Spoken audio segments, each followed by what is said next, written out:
మనము ఒక సంఘటన చదివాము. అందులో ఇద్దరు దైవజనులు ఉన్నారు. ఒక ఆయన దైవజనుడు ఏలియా, ఒక ఆయన దైవజనుడు ఎలీషా. ఒక ఆయనేమో గురువు గారు, రెండో ఆయనేమో శిష్యుడు. ఇద్దరు దైవజనులే, గొప్ప దైవజనులు, చాలా అద్భుతమైన కార్యాలు చేస్తూ వచ్చారు. ఏలియా అనే మాటకు అర్థం ఏంటంటే యెహోవా నా ప్రభువు అని అర్థం. ఏలియా అనే మాటకి యెహోవా నా ప్రభువు. ఎలీషా అనే మాటకు అర్థం ఏంటంటే యెహోవా నా రక్షణ అని అర్థం. యెహోవా నా రక్షణ.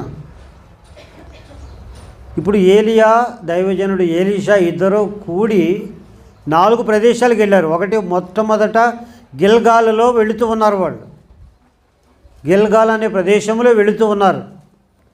ఆ తర్వాత దైవజనుడు ఎలీయా అన్నాడు ఎలీషా గారితో, ఎలీషా నువ్వు ఇక్కడే ఉండు, దేవుడు నన్ను బేతేలుకు వెళ్ళమన్నాడని చెప్పినాడు.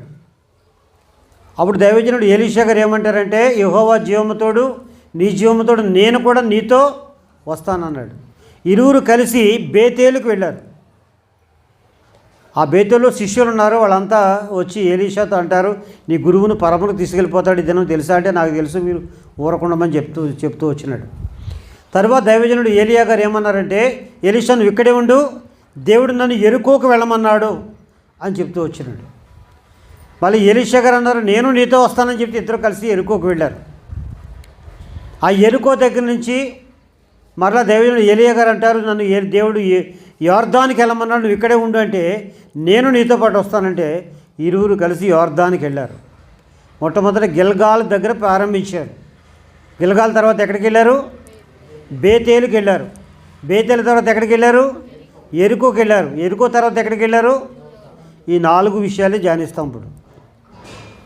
ఒకటి గిల్గాలు, రెండవది బేతేలు, మూడవది ఎరుకో, 4వది యోర్దాన్.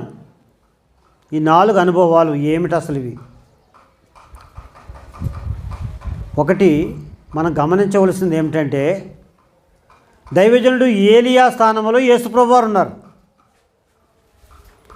దైవజనుడు ఎలీషా స్థానంలో మనం ఉన్నాం. యెహోవా మా రక్షణ అంటే మనం రక్షణ పొందాం యేసుప్రభు నామంలో, యేసుప్రభు ద్వారా. ఇప్పుడు మనం యేసుప్రభుని వెంబడించాలి.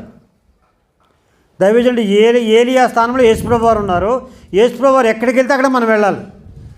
ఏలియా గారు ఎక్కడికి వెళ్తే అక్కడ ఎలీషా వెళ్ళాడు.